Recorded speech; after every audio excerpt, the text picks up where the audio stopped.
Welcome to Expansion and Art.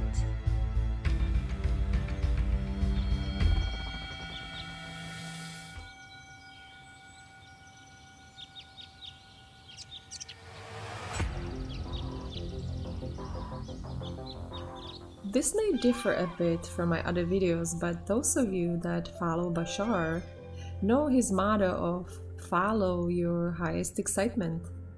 And as the subject graced my mind, I felt an instant inkling to write about this. You may say to yourself, what does a woman know about what it's like to be a man? What it's like on the side of the Mars? Can you even notice all the way from Venus, woman? Well, I am a woman, but there are criteria that place me in a space of observation which make me interested in such analysis. While I myself have been called overly sensitive by many, I have learned to not only see but utilize this as a gift of a deep thought, and that of someone who is considered HSP. To those of you who are not familiar, researchers often use the term highly sensitive person for this condition that can be described as a neurodivergent individual who is thought to have an increased or deeper central nervous system sensitivity to physical, emotional, or social stimuli, essentially having sensory processing sensitivity. I feel inclined to actually make a separate episode on this very subject. To not, however, divert any further from the subject on hand, it is what makes me me, and why I am perhaps reading about what it's like to be a bat, and wonder about what it's like to be a man. So, although I can only metaphorically descend from my Venus existence, that of a lunar cycle, I am a human. I can feel, and today I want to write about men, the bane of our existence, yet the bearers of this world. So this isn't about knowing. Of course, figuratively, I can only imagine, speculate, and perhaps connect at best to what it's like to be a man. The book I alluded to earlier comes to mind and is called What It's Like to Be a Bat. It is essentially a paper written by an American philosopher, Thomas Nagel, first published in the Philosophical Review in October the year of 1974. For those of you interested in reading the 17-page work, there is a free PDF download available out on the internet. The following excerpt from this paper I'm about to read to you made me ponder, and is as follows. Bats, although more closely related to us than those other species, nevertheless present a range of activity and a sensory apparatus so different from ours that the problem I want to pose is exceptionally vivid, though it certainly could be raised with other species. He probably did not refer here to the male species, but isn't our experience a product of relativity? I could very well say the range of activity of men and their sensory apparatus is so very different from that of ours. Likewise, the problem I want to pose here is exceptionally vivid, though it certainly could be raised with other species, such as bats. The imposed paradox here is, well, what can a human really know about what it's like being a bat, let alone a woman about what it's like being a man? Well, enough to live and write about it, Thomas Nagel and I both. Jokes aside, what I want to portray here is my own understanding, observation, and empathy for the masculine energy with which us ladies often cannot live with nor can live without. I am referring here to the male species, that is. It is the very interplay of the two energies that we all possess, the feminine and masculine energy, where the polarity separates us by diversity, yet connects us by superimposition. So the question then is, what is it like to be a man? Now, I may never know this firsthand, but please, gentlemen, do not underestimate the perception of the feminine. I believe the more attention we pay, the more awareness we gain.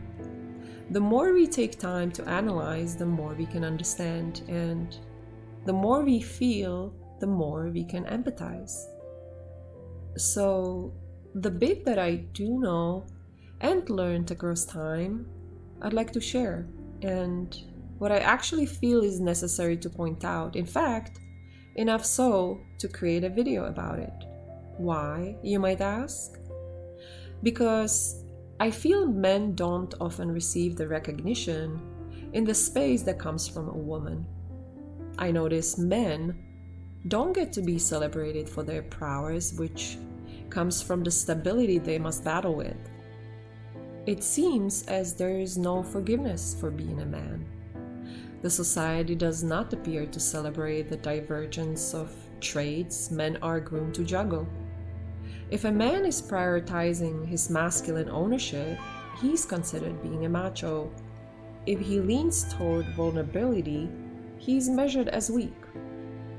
While us women are predispositioned to look for safety, reassurance, validation, and tenderness, we often demand to receive this from our partner and expect sensitivity. Yet, we raise men not to cry. We raise men to drive through an emotional fog. A fog that blinds one to disassociate and often even dispersonify from their own innate expression. Men do not cry. How many times has a boy heard this during his upbringing, or a girl scanning for the boy to or not to? We let them out into the world and say, "Don't cry." But as a gentleman, you must be sensitive to us. It's as if we pick up a rock that has hardened over the centuries and ask for it to be a clay. We instill a sense of confusion while we expect to receive a balance of a leader. And I think even more so, coming from a female, this may just be considered controversial, but a pivotal distinction I want to make here, with the focus directed on the uphill of a demand. A man is reared to climb. I myself find it neat to consider how the contrast between the masculine and feminine often separates us. Yet the pressure we all put on ourselves through generations, through culture, through social settings, through simply interacting with each other, don't quite fully allow us to embrace those differences. Yet, the polarity is the actual very component that connects us more than we realize. Well, at the time of making this video, I myself am taken. His name is Nagel. I shared actually with him, with the excitement of this coming through me. I am writing a piece that is called "What It's Like to Be a Man." I was met with a response, go figure. What do you know about that? And I thought to myself, do not underestimate, young man. I am actually here to closely dive into, yes, what is it like to be a man? And perhaps do not defend preceding attack because, well, I am dedicating an episode to praise my counterpart. On the contrary, I have spent a long time without truly connecting with someone, of the male species that is, and he has changed that. It has made me really appreciate the differences between a male and female, and as maturity reaches my experience, I can perhaps embrace the male counterpart with a warmer welcome. I used to look at men and part of me wanted to change them. Unconsciously so, nevertheless, I wanted them to feel the way we do, for they can understand. Make them more sensitive so they can relate to what we go through. Mold them into a shape so they can fit with me. And the puzzle never quite came together because my puzzle piece wasn't fitting. It became evident, of essence and necessary, to begin and look more within myself instead and create abundance where I perceived lack by projecting. Taking time to reflect and begin to take an accountability, lean in with more compassion and curiosity instead of judgment. It allowed me to receive answers to questions that often graced my mind.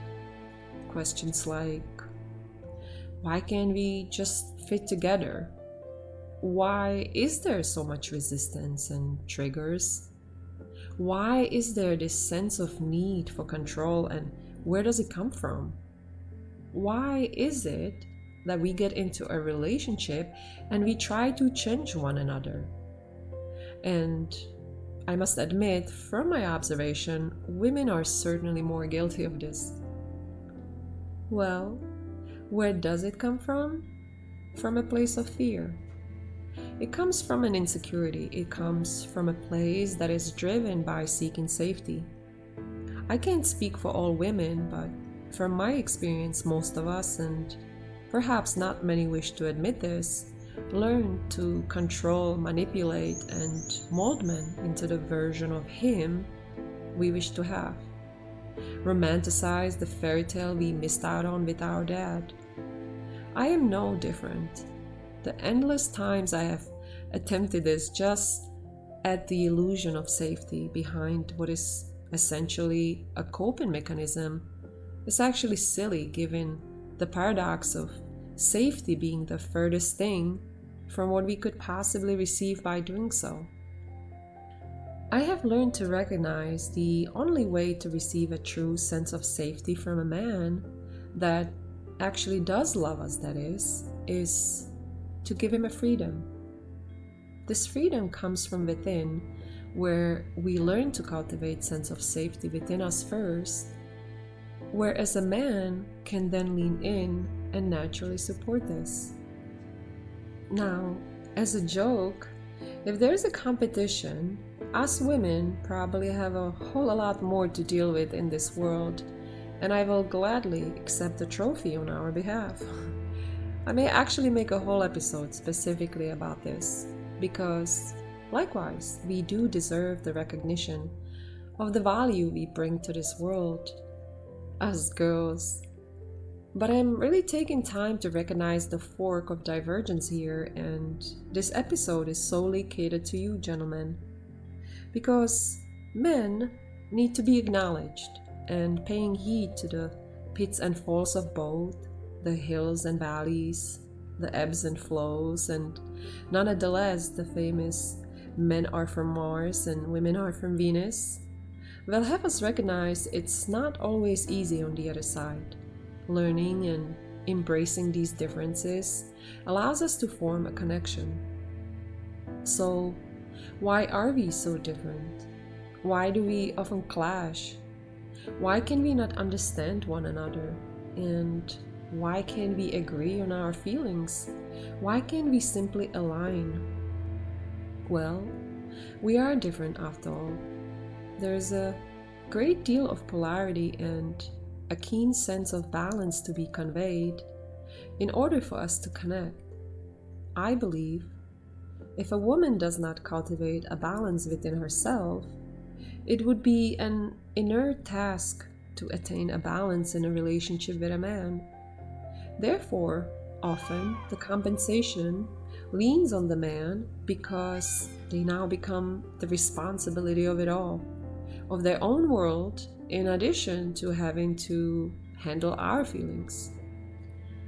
This truly becomes an avalanche of pressure because men by nature, and I may need to correct myself here, by nurture, men are not always, but predominantly raised to suppress their emotions. Yet, they are expected to cater to ours and deal with something they are practically unfamiliar with. This is probably why they often have a hard time reading our feelings, because they seldom have a compass for their own. Now, this may not necessarily be always tied to a household, but more so be associated culturally and socially. I don't know that women ponder to realize what it's like to be a man. Women tend to be caught up in their feelings, while men themselves happen to not quite know how to feel, or if the feeling there arises, it will be prone to be suppressed and will never make it to surface. As women, we deal with quite the load, a burden, I could say, and almost an unspoken obligation to become who we are perceived to be the pinnacle of beauty, to be seductive, yet nurturing, to be feminine, yet to be strong, to bear and raise children, to nest and create a home, to support our partner, to often handle life without a partner, and to be the pillar of all. You may say there are unforeseen forces that we may have to oblige to, often having to keep it all together. But with all of the responsibilities of a woman, we often tend to overlook, likewise, the insurmountable pressure men bear on their shoulders. It reminds me of the statue of Atlas I have once made a painting of, the Titan who was condemned to carry the heavens on his shoulders. He was one of the most well-known gods in Greek mythology, carrying a whole world, a celestial globe, that is, on his shoulders. I think this image has perfectly ingrained in my mind the journey that men often experience, and seldom of us women even begin to realize. It is the juxtaposition of men not willing to be seen as weak that disguises the very burden they themselves are to carry. Just like women are expected to fit a specific role, a body type, or a paradigm, men likewise have a role to oblige by, to fit what weak is not. Weak is to shed a tear. Weak is to speak of feelings. Weak is to show vulnerability, right? Let's take a deeper look here into what a man is indoctrinated to keep up with. The world is asking of a man to not show his feelings, yet he's demanded to do so when in relationship with a female. By default, then, he's essentially asked to not process his emotions, yet he's required to understand a female processing hers. He's asked to be strong, yet he must be soft enough to handle his feminine counterpart. He's expected to be the provider, yet he's urged to spend a large amount of time with his woman, often taking him away from being able to do so. He's commanded to lead, yet often he gets halted by a woman wishing to compete to do the same. He's requested to desire his woman fully, yet when he exercises his primal instinct, he's often rejected. He's taught to suppress his emotions, yet he's expected to cater along to dissect ours, and let's be honest, ladies, last but not the least, a man is told, "Oh, nothing's wrong," but a world war is about to grace his days if he does not excavate the problem we tell him does not exist in the first place. He's required to give space, while what we really want is closeness. He must remain stoic, yet he's called insensitive when he displays being so. He must compete with his fellow mates, yet he must tame his aggression. He's expected to protect us, yet there is no protection his way.